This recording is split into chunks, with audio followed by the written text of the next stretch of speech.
Olá, bem-vindos e bem-vindas ao canal Filosofando com Gabi. Hoje o tema é Enem e Filosofia. Filosofia e Enem. Você sabe como essa prova funciona? Não? Vem comigo que eu te explico depois da vinheta.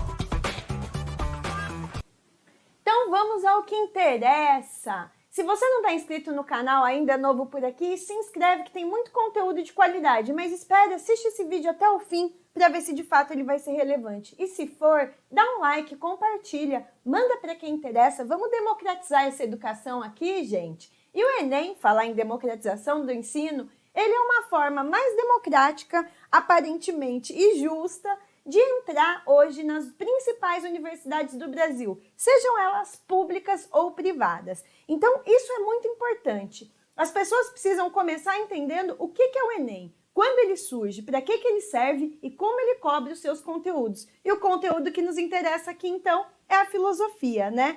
Vamos começar aqui, então, pela ideia de que o Enem, ele é uma prova nacional, né, direcionada ao ensino médio, e ela surge em 1998 com o objetivo de avaliar o desempenho dos estudantes de escolas públicas e particulares do ensino médio.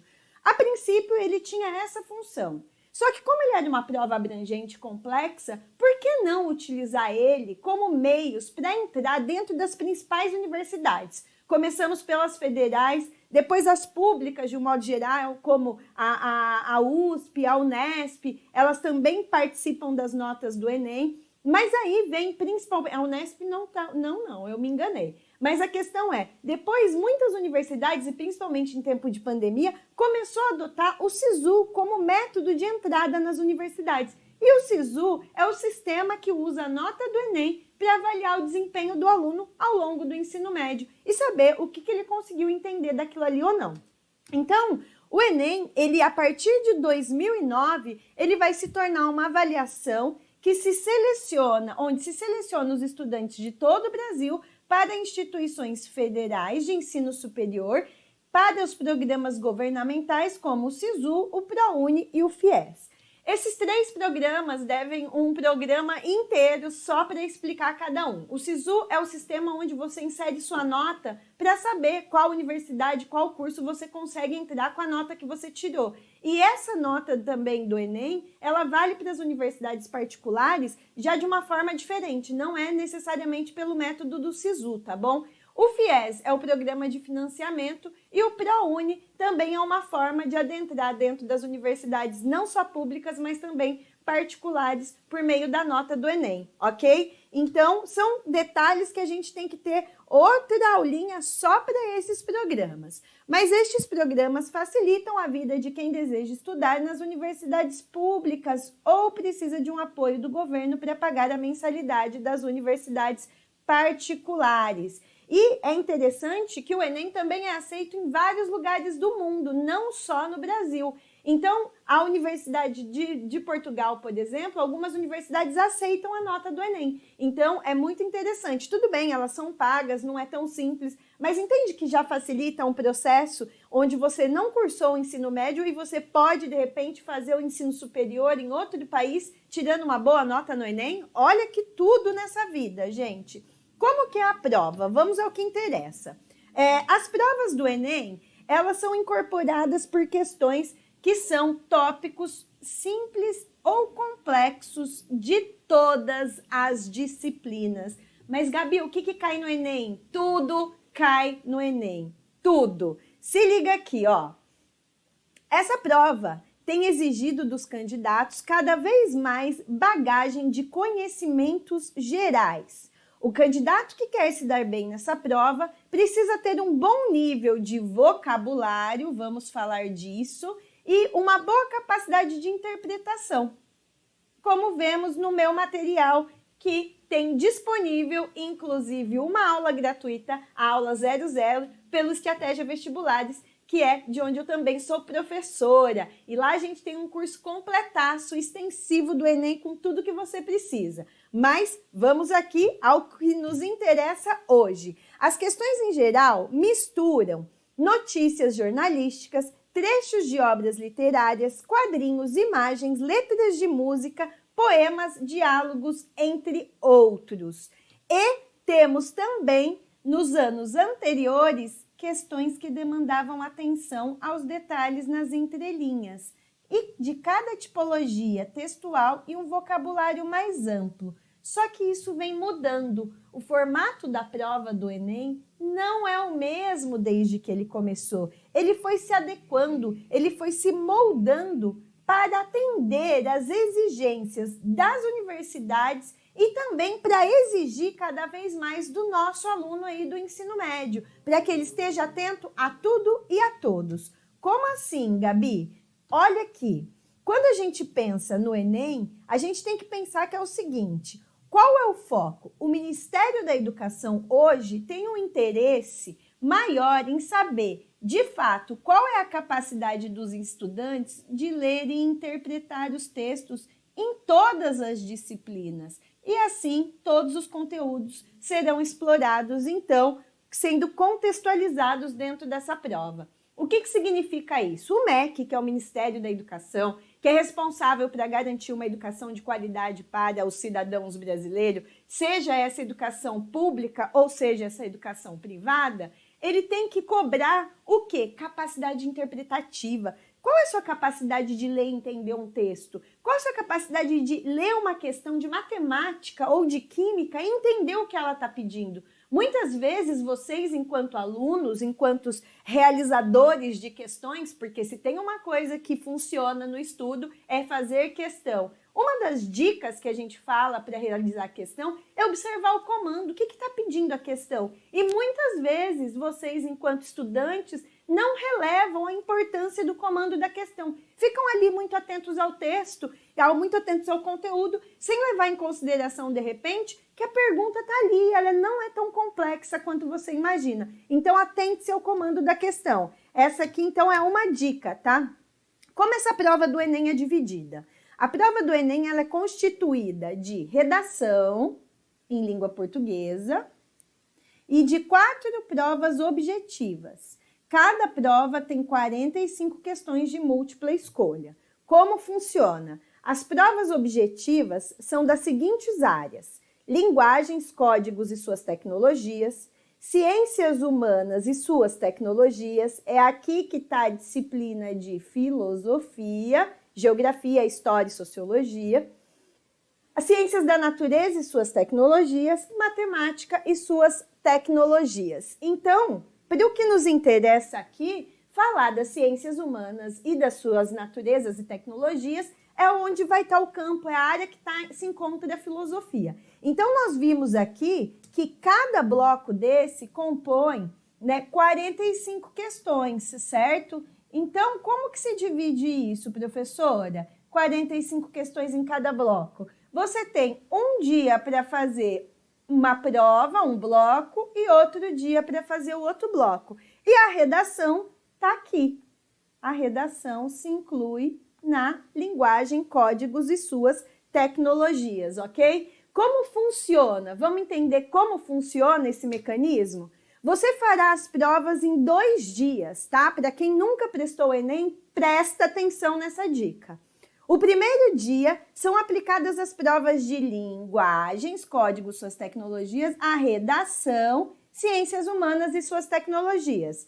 Esse dia de prova você tem 5 horas e meia. Por quê? Porque você tem 45 questões mais a redação. Então, você precisa de mais tempo. No segundo dia de prova, são aplicadas as ciências da natureza. Então, aqui vai estar biologia, química, física, matemática.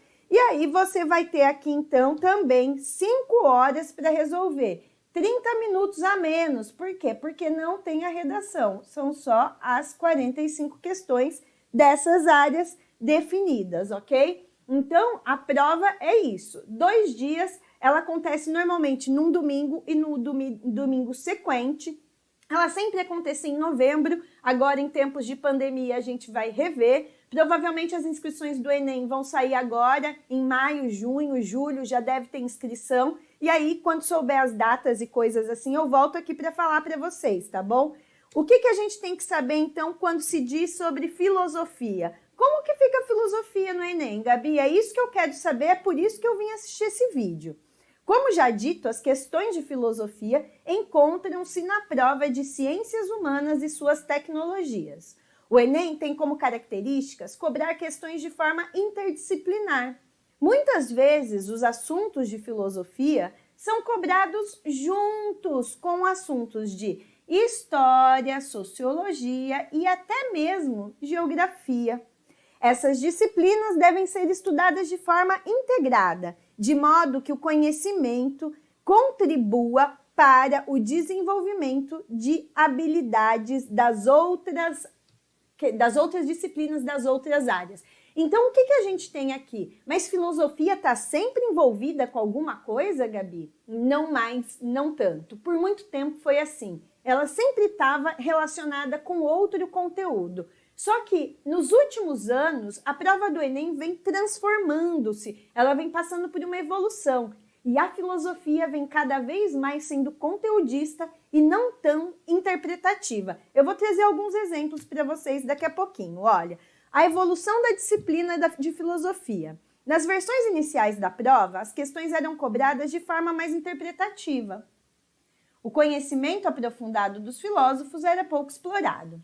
Contudo, com a evolução do Enem e sua utilização como porta de entrada para as faculdades a partir de 2009, que, inclusive, é a partir desse momento que a filosofia e a sociologia tornam-se obrigatórias em âmbito nacional. Antes era um estado ou outro que promovia a disciplina de sociologia e filosofia dentro das escolas, dentro do ensino médio. A partir de 2009, torna-se lei federal e todos os estados têm que cumprir com esse currículo. Então, a partir daí, a filosofia deixou de ter essa característica. A partir de 2007, na verdade. Mas a partir de 2009, a prova de filosofia do Enem deixou de ter essa característica tão interpretativa e passa a ser cada vez mais conteudista. Interessante, né? Como a gente vê o comportamento do Estado, quando ele determina uma lei, ele também modifica uma prova. É assim que se dão as relações dialéticas, uma coisa está diretamente relacionada à outra. E outra coisa que não está aqui, mas eu vou falar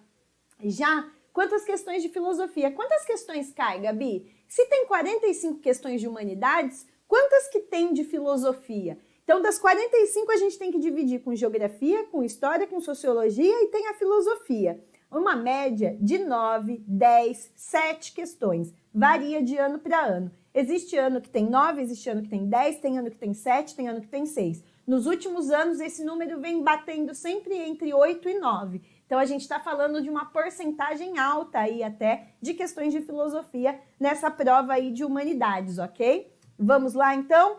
O que nos interessa? Vamos ver como cai uma questão do vestibular? Como assim? Ó, volta aqui. As provas deixaram de ser somente interpretativas para cobrar um conteúdo mais aprofundado do aluno. Vamos ter um exemplo aqui. Olha aqui. Veja uma questão, Enem de 2012. Aqui a gente tem, lembra que eu falei? A primeira coisa, Gabi, peguei uma questão. Puta, que textão, que preguiça, eu vou ter que ler tudo isso? Vamos começar no seguinte? Começa lendo o comando da questão. Vamos ver qual é ele? Ah lá, ó. O comando da questão diz o seguinte. Kant destaca no texto de esclarecimento fundamental para a compreensão do contexto filosófico da modernidade.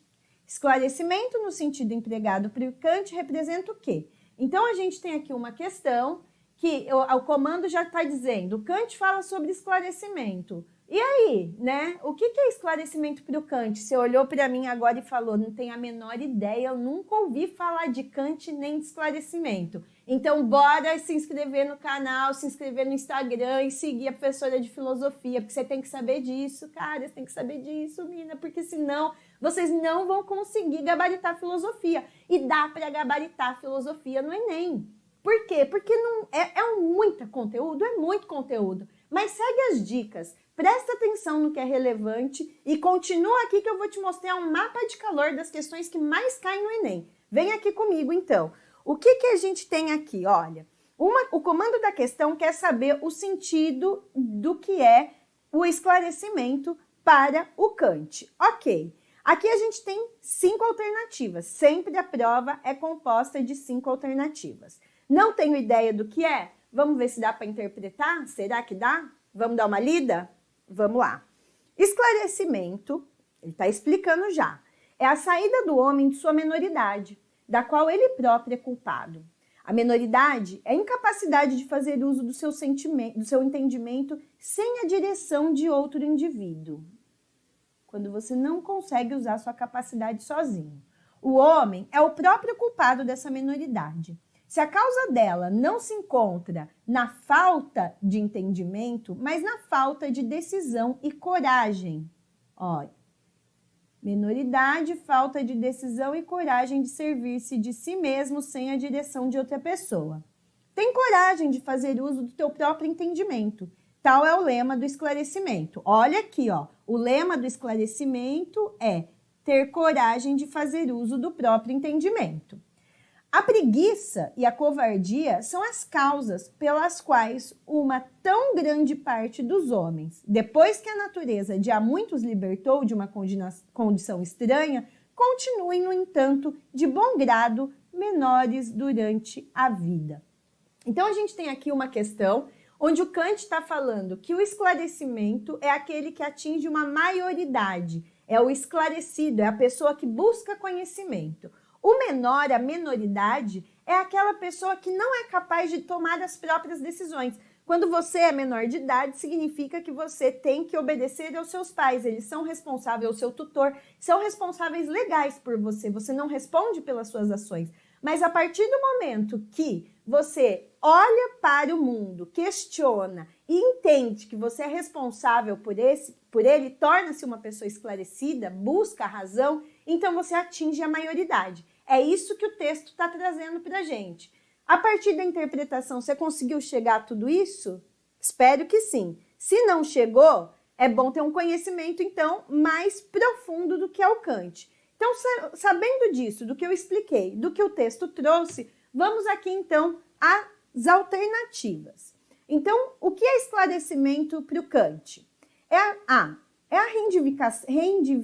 reivindicação da autonomia da capacidade racional como expressão da maioridade? Ai, gente, é essa.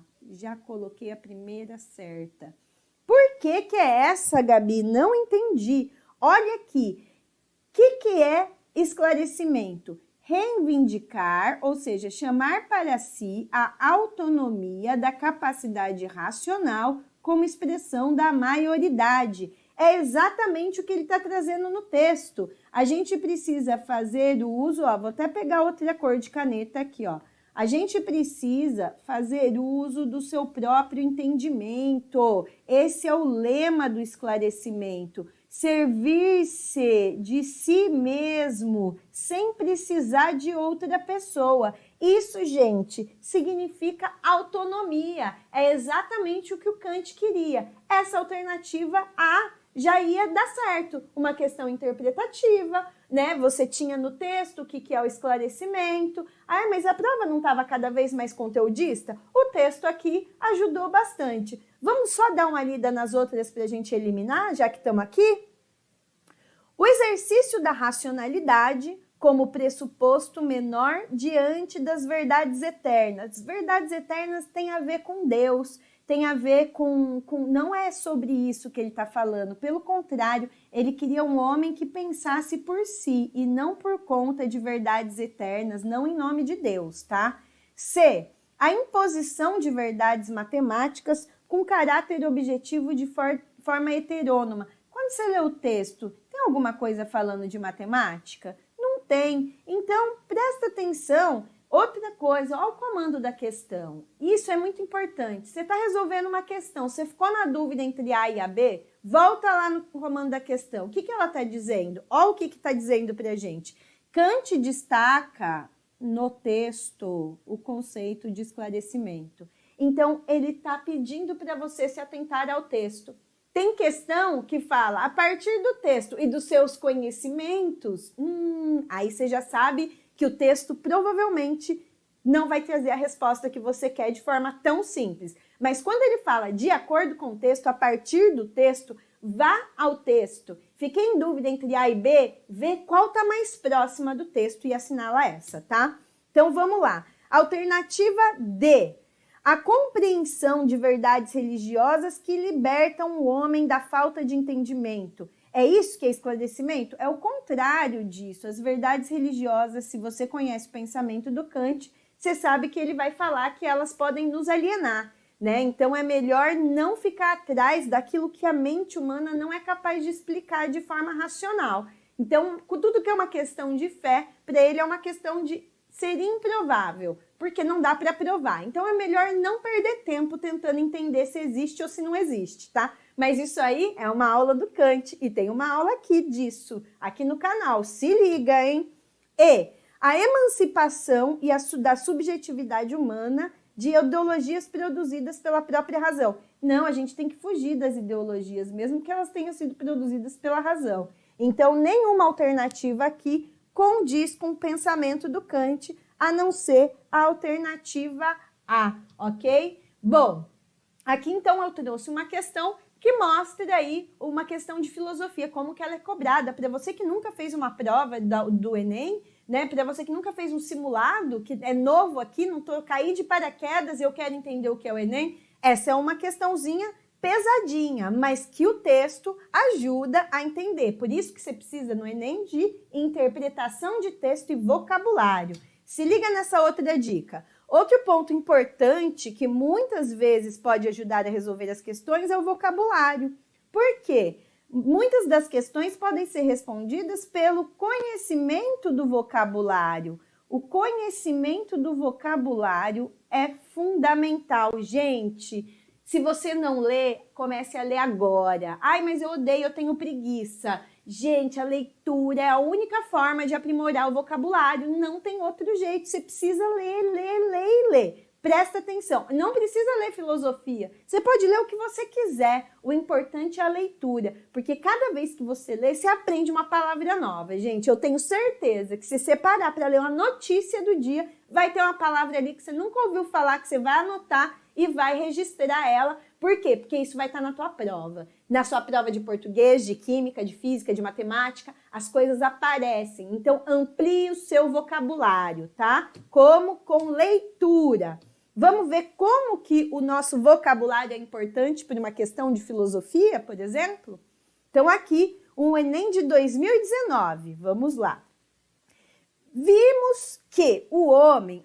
vamos começar do jeito que eu falei. O que tem que fazer primeiro? Olhar o comando da questão. Olha lá. De acordo com o texto de Aristóteles, o legislador deve agir conforme o quê? Presta atenção. De acordo com o texto de Aristóteles. Pá! Onde está a resposta? No texto. Então tá tranquilo, Gabi. É outra de interpretação. Vamos, então, ver qual tipo de interpretação que cabe aqui? Vamos lá, ó.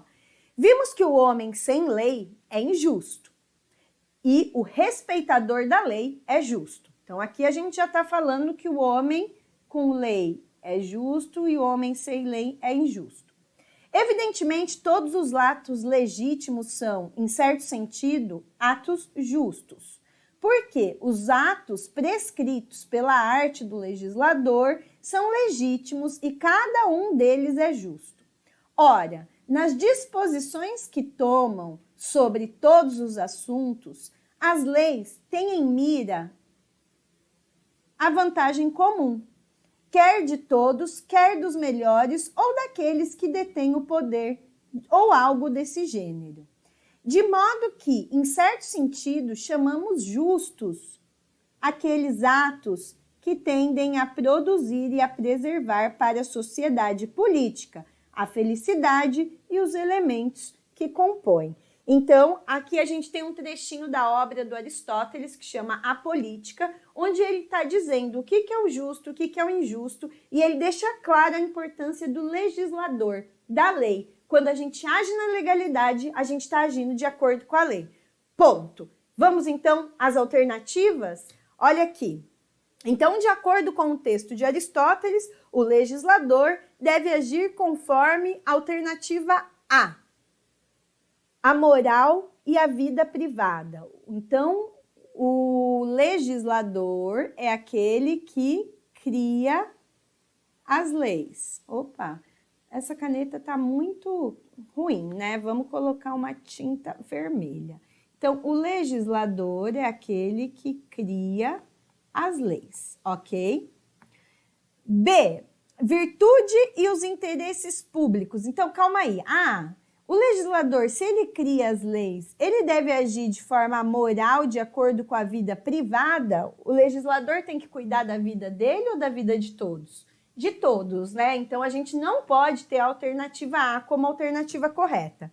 B, virtude e os interesses públicos. Então, o legislador deve agir com virtude de acordo com os interesses públicos? Perfeito. Essa eu vou voltar aqui para a tinta.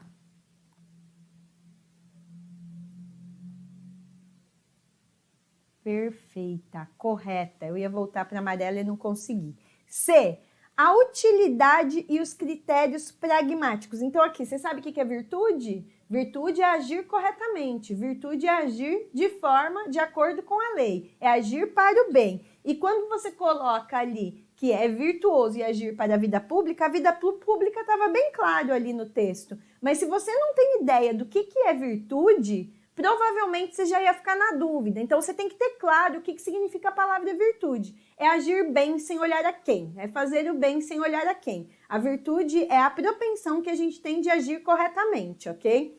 Então, vamos lá. Alternativa C. A virtude, o legislador deve agir de acordo com a utilidade e os critérios pragmáticos. Você sabe o que é utilidade e o que é critério pragmático? Não? Pois bem. Então, se você não tem ideia do que é virtude, do que é critério pragmático, se você não tem noção do que é metafísica ou do que são verdades transcendentais, essa é uma questão que você provavelmente não conseguiria acertar, nem lendo o texto. Porque se você desconhece o vocabulário, o texto não vai te ajudar. A alternativa correta dessa questão é a alternativa B, tá? E para eliminar as outras, você tem que, no mínimo, entender que utilidade é a gente só agir por interesse, é quando os fins justificam os meios, e quando a gente pensa em critérios pragmáticos, pragmático é aquela coisa da organização, é quando a gente segue sempre uma coisa mais metodológica, né? O pragmatismo é aquela coisa mais que não dá para mudar. D, lógica e os princípios metafísicos. A lógica, 1 mais 1 são 2, é aquilo que a gente não pode duvidar, é aquilo que eu olhei e é óbvio. Mas o que são aqui, ó, os princípios metafísicos? Você tem ideia do que é metafísica? Metafísica é tudo que é abstrato, tudo que é abstrato. E se você conhece o pensamento do Aristóteles, você sabe que para ele a abstração ela existe nesse plano aqui mesmo. Ele não chama de metafísica, ele chama de metaempiria. Nossa, Gabi, nunca ouvi falar. Vai no vídeo do Aristóteles que eu estou explicando isso também, tá? Tem vídeo no canal sobre isso. E as razões, a razão e as verdades transcendentes. Transcendente é aquilo que vai além do mundo transcendente, é aquilo que ultrapassa alguma coisa. Não precisa ser o mundo material só. Você transcende quando você sai de uma condição de vida ruim para uma melhor, ou de uma boa para uma melhor ainda. Então, a gente está sempre indo além. Então, seria nesse sentido, tá? Então, a gente tem aqui uma questão que não é simples e que não se responde na interpretação. Gabi, eu nunca vou conseguir fazer uma prova do Enem de filosofia. Vai, porque eu tô aqui, ó, nós estamos no começo do ano ainda, eu tô aqui para te ajudar o ano inteiro. Até a hora da sua prova, eu te pego na mão, te carrego no colo dentro do possível. Mas então, outro tópico muito importante relaciona-se com a cobrança da matéria junto com os assuntos contemporâneos. Por exemplo, a questão migratória e dos refugiados. Lembra que eu falei que ele tem muita interdisciplinaridade? Aqui é uma questão de filosofia do Derrida. Derrida é um filósofo contemporâneo, mas que não está falando de filosofia, está falando de migração. E olha como o vocabulário aqui também vai ser importante. Essa é a última questão que eu trouxe de exemplo, tá bom? Depois eu vou trazer dados. Fica comigo e presta atenção. Essa questão aqui é o seguinte, ó, Enem de 2009 também. Então, a questão, comando da questão diz: associado ao contexto migratório contemporâneo, o conceito de hospitalidade proposto pelo autor impõe a necessidade de 3 pontinhos. Presta atenção, então a gente tem um texto que provavelmente está falando de hospitalidade. Gabi, o que é hospitalidade? Para aí, quantas vezes você já não ouviu que você tem que ser uma pessoa hospitaleira, ou que você foi num lugar e as pessoas te trataram muito bem, são muito hospitaleiros? Parecem pessoas que nos colocam bem confortáveis, que cuidam de nós, né? São pessoas que estão ali pra gente, para nos atender, que estão dispostas a nos atender. Então, nossa ideia de hospitalidade é essa. Vamos agora para o texto e entender o que as alternativas estão trazendo, tá? A hospitalidade pura consiste em colher... Deixa eu pegar uma caneta laranja, amarela. A hospitalidade pura consiste em acolher aquele que chega antes de lhe impor condições. Antes de saber e indagar o que quer que seja, ainda que seja um nome ou um documento de identidade. Mas ela também supõe que se dirija a ele de maneira singular, chamando-o, portanto, e reconhecendo-lhe o nome próprio. Como você se chama? A hospitalidade consiste em fazer tudo para se dirigir ao outro e lhe conceder, até mesmo perguntar seu nome, evitando que essa pergunta se torne uma condição, um inquérito policial, um fichamento ou um simples controle das fronteiras. Uma arte e uma poética, mas também toda uma política dependem disso. Toda uma ética se decide aí. Olha que texto lindo, lindo, é bonito. Por que é bonito? Porque o cara tá aqui falando o seguinte: ser hospitaleiro não é falar, oi, tudo bem, como você tá? É mais que isso. É o tratar, é como você lida, é inclusive a forma como você pergunta o nome ou exige um documento. Então, quando você vai em algum lugar, a pessoa fala assim, documento.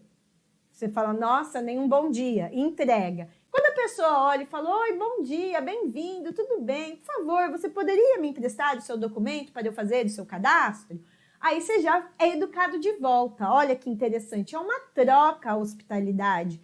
Agora, presta atenção no comando da questão. Ele traz aqui para a gente a ideia de que a gente tem que tratar bem as pessoas. Agora eu vou mudar a tinta porque eu vou voltar lá no texto. É uma arte, é uma poética, mas também é uma política que depende desse tratar. Não é só um tratar comum. Por quê? Porque ele coloca aqui que, inclusive, no controle das fronteiras, a gente deve agir com hospitalidade. E a questão aqui está falando de imigração. Olha só. Associando ao contexto migratório contemporâneo, o conceito de hospitalidade proposto pelo autor impõe o quê? Impõe a necessidade de anulação da diferença? A gente não tem mais que ter diferença, tem que aceitar todo mundo? Não é isso, né? B. É a cristalização da biografia. Oi, Gabi, o que é cristalização da biografia? não tem nada a ver com o texto, gente. Cristalizar é deixar parado. A biografia é a história. É para a gente estacionar e falar é assim que foi, sempre vai ser? Não, a hospitalidade, ela é pelo contrário, ela é a transformação, é a nossa capacidade de olhar para o outro e entender que o outro é tão importante quanto eu. Olha que como o vocabulário também vai ser importante. C é a incorporação da alteridade? Gente, vai ser essa. Essa está errada e a C está correta. Por que que a C está correta? O que é alteridade? É colocar-se no lugar do outro. E quando a gente se coloca no lugar do outro, a gente tem essa capacidade de tratar bem. Então, seja, né, sendo garçom de um restaurante ou sendo o cliente do restaurante, você no lugar do outro gostaria de ser tratado como? É assim que você deve tratar o outro. Então, numa fronteira, num regime, qualquer que seja, né, em qualquer lugar que você esteja, a hospitalidade está em conseguir se colocar no lugar do outro e tratá-lo com generosidade. É isso que a questão estava exigindo de você. Então, se tem uma questão de filosofia que traz um texto falando sobre o tratar e coloca uma questão migratória que é super geografia, que é super sociologia. Então, olha a interdisciplinaridade aqui. Interessante, né? Mas agora vem o que interessa. Presta atenção nesse mapa de calor que eu trouxe para vocês. É aqui que vocês vão entender qual é o foco do Enem quando se fala de filosofia. Vem comigo que eu explico. O Enem, nos últimos anos, eu fiz um levantamento, pessoas, um levantamento bem grande de todas as questões que já foram cobradas no Enem desde 2010 até 2020, tá? O que eu encontrei? Eu encontrei 141 questões de filosofia, mas é pouco, Gabi. Não é tão pouco assim. Como eu disse, ela fica dentro das ciências humanas e ela pega ali, no começo ela pegava menos questões, 2, 3, e aí ela vai evoluindo. E nos últimos anos a gente tem aí 7, 8, 9 questões de filosofia em cada prova. Então presta atenção no que eu estou dizendo. Fazendo esse levantamento, olha o que eu encontrei. Os pré-socráticos, o que você entende de filosofia? Nada. Aqui no canal tem vídeo de todos os períodos da filosofia. Alguns filósofos ainda faltam, mas estão a caminho. Pera. Mas a gente tem que pensar que a filosofia ela se divide em algumas áreas. Os filósofos pré-socráticos, que são os que vêm antes de Sócrates, que são chamados também de filósofos da natureza. São os filósofos pré-socráticos, tá? Aí a gente tem os filósofos clássicos, Sócrates, Platão, Aristóteles, os filósofos medievais, Santo Agostinho, Tomás de Aquino, os filósofos contratualistas, Hobbes, Locke, Rousseau, filosofia contemporânea, Schopenhauer, Nietzsche, Merleau-Ponty, Foucault, Sartre, Hannah Arendt, Simone de Beauvoir, é uma galera também nos contemporâneos. O moderno aqui que eu pulei é o mais abrangente da filosofia, porque a gente pega desde o renascimento da filosofia, que é por volta do século XVI, e a gente tem Descartes, Spinoza, Maquiavel, e aí a gente vai até o século XVIII, onde a gente encerra ali mais ou menos com os filósofos, os contratualistas, depois tem Montesquieu, e o Espírito das Leis, entre outros. Então, presta atenção que eu tenho todos esses caras no canal, tá? Então, fiquei na dúvida, não tenho ideia do que é, devore os vídeos que são curtinhos. E aí, a gente tem aqui, então, a filosofia contemporânea e a filosofia temática. Presta atenção aqui, vamos pegar agora a caneta vermelha, porque aqui é importante.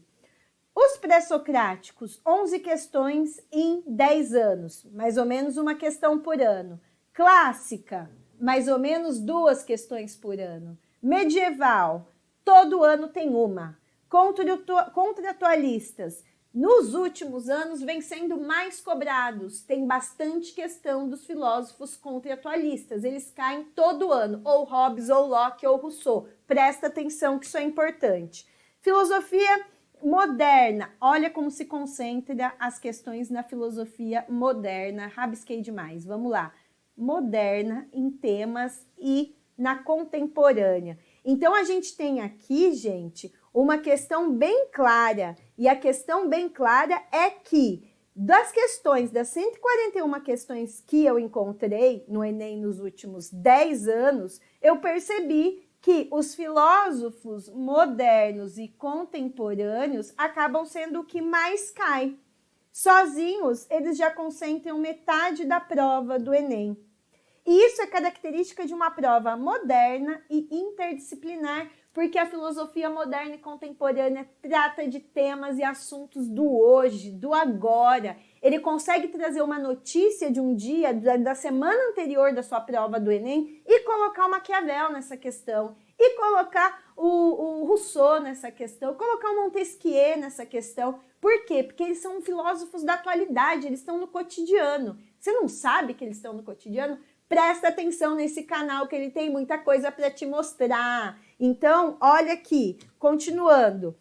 Observe que os temas que são questões de características amplas também são uma característica da prova. O que é isso? Falar de bioética, falar de ética, falar de comportamento, falar de beleza. Tudo isso são temas que muitas vezes eles não trazem com um filósofo específico, mas na temática ética, na temática política, na temática beleza, na temática o que é o seu gosto musical. Então, tudo. E a redação, né, gente? Redação é filosofia, redação é filosofia. Vocês sabem que nota 1000 no Enem é filosofia sendo colocada como argumento. Então, presta atenção. Fica atento, porque eu também tenho várias dicas sobre redação em filosofia. Não vai ser hoje, porque senão esse vídeo ia se estender demais, já ficou muito longo. Mas eu agradeço a atenção. Se tiver alguma dúvida, deixa no comentário, se inscreve no canal, deixa um joinha se você achou bom, compartilha se ele é importante. Vamos tentar levar nossa educação, nosso ensino, vamos levar a filosofia, o conhecimento do mundo para um monte de gente. E para você que não me conhece ainda, o Instagram, ó, tá show de bola. Então me segue no Instagram, se inscreve no canal, que eu tô aqui esperando você para a próxima aulinha, tá bom?